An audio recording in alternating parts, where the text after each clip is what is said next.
So exactly how much do you have to steal from the taxpayers before there's any real consequences? Now, this is actually a great question, and I don't really have a final answer to this question right now. Is it 68,000, 150,000? I don't know. But I want to discuss a story from Mason County in Washington State where local politicians and government workers, they appear to have stolen or misappropriated a pile of cash courtesy of the taxpayers. Now, the story really has it all. It's corruption, it's fraud reports from the state auditor, nepotism, missing cash, self-dealing, a recall election, hidden records, and, of course, nobody in government officially doing anything to stop it at this time. Now, specifically, I'm going to discuss this kind of multi-year fraud fiasco around the Mason County Fire District number 12, where we're clearly talking about fraud, theft of public funds, stealing public resources, and a complete and total breakdown in government's ability to actually police itself. Now, I mean, seriously, it's actually very hard to find a more obvious example. And I mean, these guys are so obvious, so incompetent, and really just so stupid that we just can't look away from the train wreck before our eyes. I mean, there are plenty of other examples out there in Seattle and Olympia, Spokane and Bellingham, just to sample a few places where your tax dollars, of course, get flushed away. But most of these government grifting crews, they're a bit more subtle and they're less obvious with their fraud and theft. Now, obviously, I feel like I might need to make a top 10 kind of government criminal crew series here, but for now, let's just look at the Mason County Fire District number 12 criminal operation and see what we can learn from this obvious example. Now, first of all, I think it's worth placing the story in just geographic context. Here's actually a map of Washington State, and then you can see I've got an arrow there pointing to Mason County highlighted. And Washington State has 39 counties, and you can see that Mason County, is located on the west side of the state, on the kind of southern shores of Puget Sound, and it includes a chunk of the Olympic National Park. I've actually got a kind of a warm spot in my heart for Mason County because, in part, I'm related to the Dalby family from Union, Washington, and both my great-great-grandmother and my great-grandfather are actually buried in the old Pioneer Cemetery there. But that's a story for a different time. So, okay, when we look closer at Mason County itself, we can see that there are several fire districts in this community, and I've kind of highlighted it right here. And the fire district located all the way to the southwest portion of Mason County is Fire District number 12. And it's really just a very sparsely populated area of the county. It actually covers 176 square miles of mostly rural forests. And it kind of includes the town of Matlock, but very few people actually live there. And in fact, I looked up the Mason County voter records, and there's only 1,010 registered voters in that area. So it's really just a very kind of sparsely populated area, very rural. However, back in the 1970s, they established a special purpose district for firefighting and aid call purposes generally. And then it was the local firefighters. They're basically volunteer unpaid firefighters. So they have a few buildings, some fire trucks, an ambulance, and kind of the bare minimum, just essentially just kind of the essential tools that are necessary to fight local fires and serve on 911 aid calls when needed in their local community. Now, when I looked around in the community, it appears that just like with most fire districts like this one, most of their calls are EMT kind of ambulance calls where they have to get somebody to the hospital. And they typically only have 3, maybe as many as 4 structure fires a year.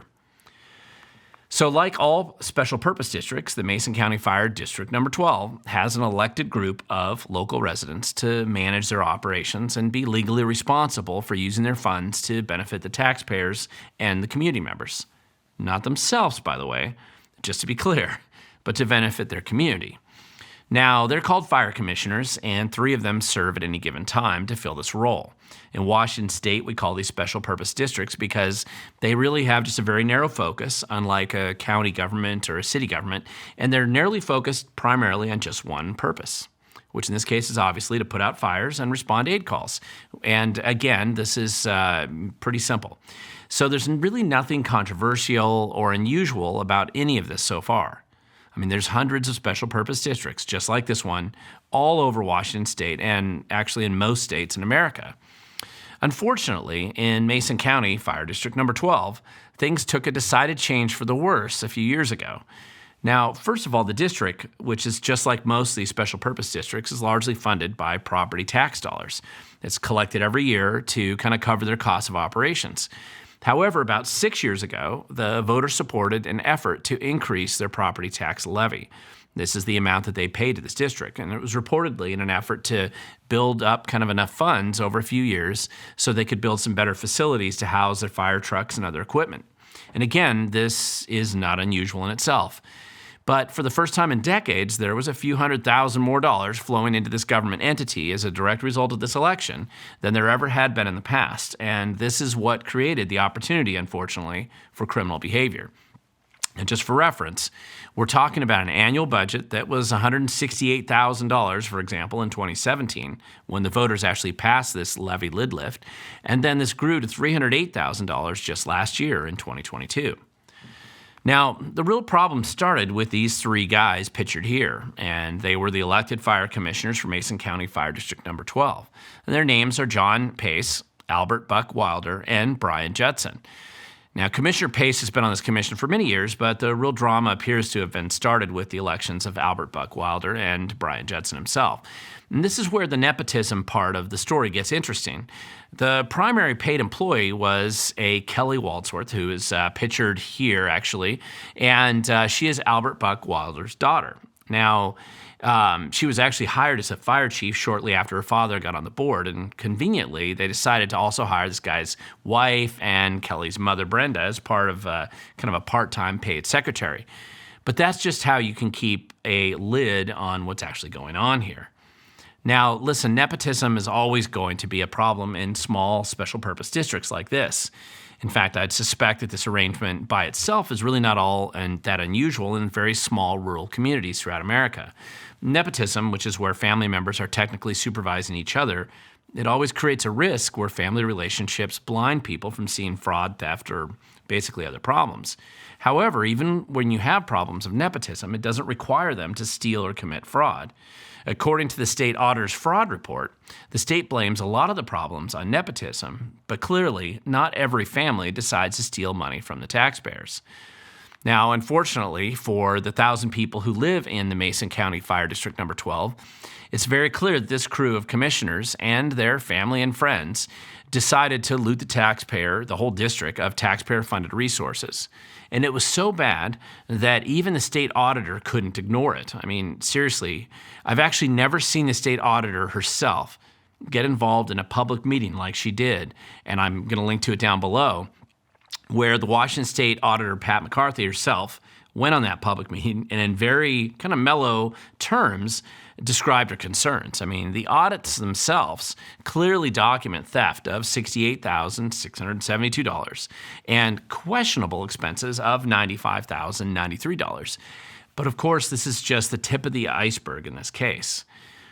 Now, regular viewers of my show will be familiar with my description of bureaucracy and government in general. It is often a mountain of corruption concealed by an ocean of incompetence.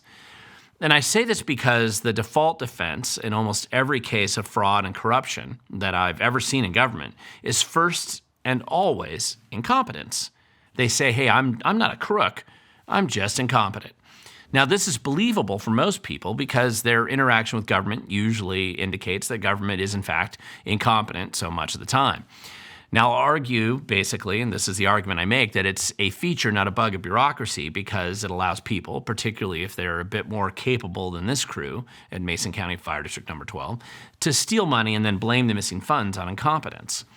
Now, unfortunately for these guys, this crew of bureaucrats and politicians, their incompetence was so high that they couldn't even steal the taxpayer money or assets in a way that was less obvious and maybe a bit less blatant than they clearly did. Even the state auditor couldn't ignore them, and the state auditor's fraud report it's horrible for these guys. I mean, nobody should be surprised that there was a recall election on these people. But let's kind of talk about just a few other findings from the state auditor's report.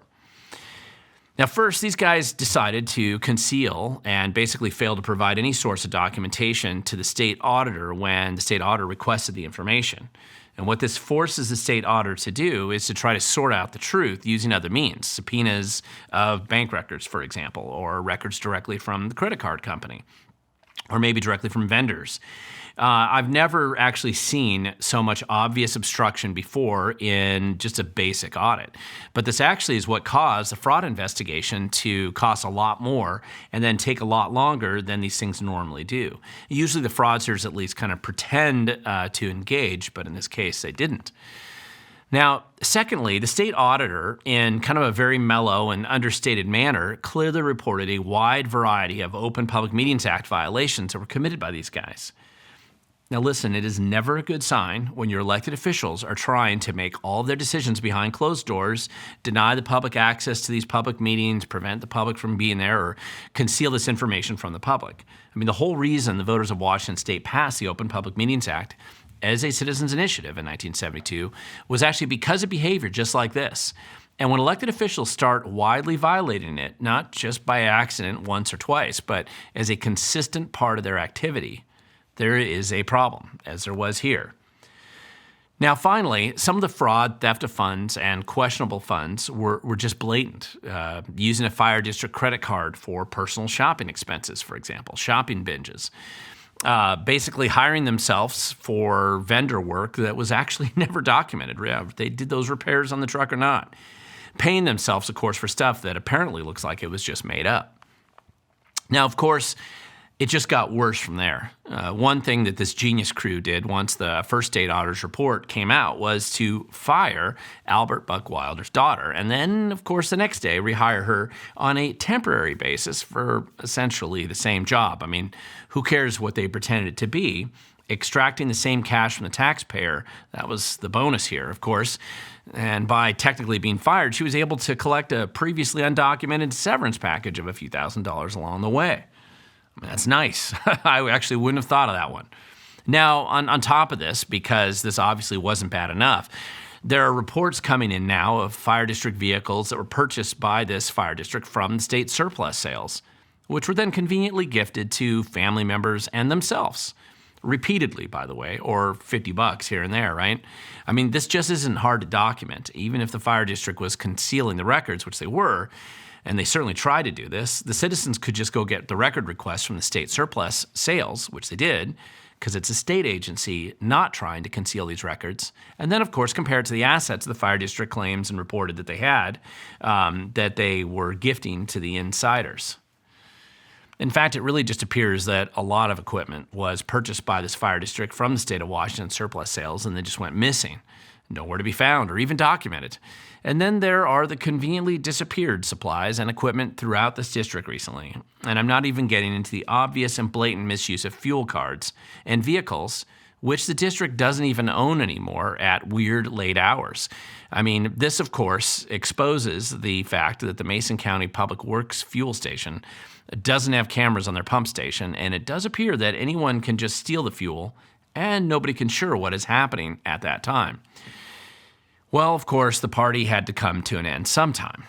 You can steal from the taxpayers for a long time, but eventually, when you can't hide it very well and when the "I'm just incompetent" defense gets old, the taxpayers and the voters will get sick of it, and they're going to do something about it, which they did in this case.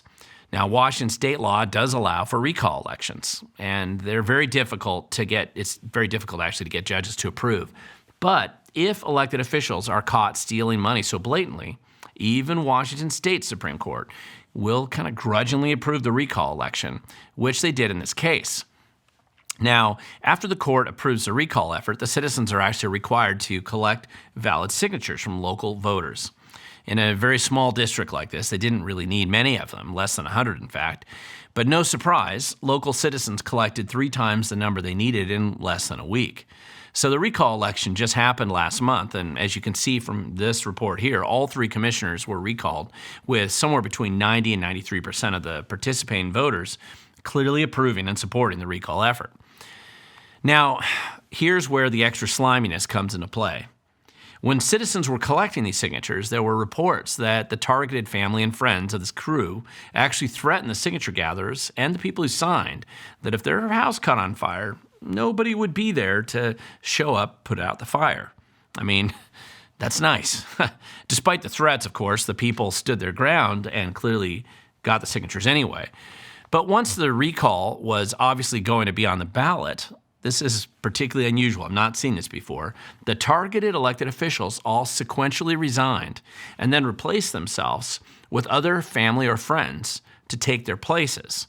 Now, in these cases, this means that the recalled politician, they're already gone once the recall happens, but they've replaced themselves with somebody else who can still hold that office and presumably keep kind of letting bad behavior happen or just keep covering up for the historic bad behavior. Now, one of these guys gets replaced in January anyway, when a new commissioner beat one of the bad crew's kind of family member who ran for office. But the new person, they're going to be outvoted now by these two. And when I'm talking these two, I'm talking the person who was the fired fire chief and her friend. So now listen, the drama is far from over in Mason County Fire District number 12. A lot of resources have been stolen from the taxpayers, and so far nothing has happened to restore those funds or to even effectively stop the hemorrhaging of taxpayer funds at this time, let alone, of course, provide adequate fire protection to the community for their tax dollars. I mean, some of these recalled folk appear to be planning to leave the state, which is probably a good idea for them, but are there any consequences? This is actually a very good question. Now, so far, there's been very few serious consequences, and I know what you're thinking. What about Bob Ferguson, right? After all, isn't he our Attorney General? I mean, doesn't he really care about protecting the people from obvious theft and abuse of the public trust? Sorry to pop your bubble out there in case you still had it, but no, Bob Ferguson, he doesn't care about you or fraud, or frankly, anything bad the government does in his watch. Even in obvious public integrity cases like this, Bob Ferguson's going to do what he's done since he occupied that office in 2012. He's going to do nothing to protect the people from fraud in our government. He's actually looking towards his next political campaign next year in 2024, and he can't be bothered really to care about Mason County. And I also think that Bob Ferguson, he really doesn't want to rock the boat of the public agencies, because if he started to enforce the fraud laws against them, then he'd be going down a slippery slope of accountability that nobody in Washington state government really wants to see. I mean, remember that missing $700 million from employment security? It's best to just pretend you can't do anything, which is a good preview on how he plans to govern if he can occupy the governor's mansion next year. He will certainly attack the little people like you and I. He will censor us, prevent us from protecting ourselves from criminals, but under no circumstances will he clean up the fraud of grifting operations in government. So we're not going to see him involved in Mason County. Now, what about the local prosecutor or sheriff? Now, that is a good question, and I'm a little mystified right now why they don't do anything, but nothing so far has been done by them either. Okay, but what about the FBI? Because the feds could arrest these guys right now. I mean, they could get involved. Certainly the threshold's high enough. But they probably should in this case, I think, because it's so blatant, embarrassing, and obvious. But the feds do have a division that deals with public integrity cases. This seems to fit that type of category. But so far, it's been far more important to hunt down grandmas who paraded without a permit in Washington, D.C. 3 or 4 years ago. So maybe public integrity cases like this one, they just don't really matter that much. So what does that leave us with right now? Well, to start out with, I want to highlight the great work done by local residents of Mason County who were willing to stick their necks out and highlight the problems of their local fire district. I want to kind of recommend everybody go to this website. I'm also going to link to it down below, matlockcommunity.com. Now, frankly, if it wasn't for these local citizens documenting these violations, posting the auditor reports, the results of public records, the recordings of meetings, and then years of information for the people to know, I believe the theft they'd basically be continuing unnoticed to this day.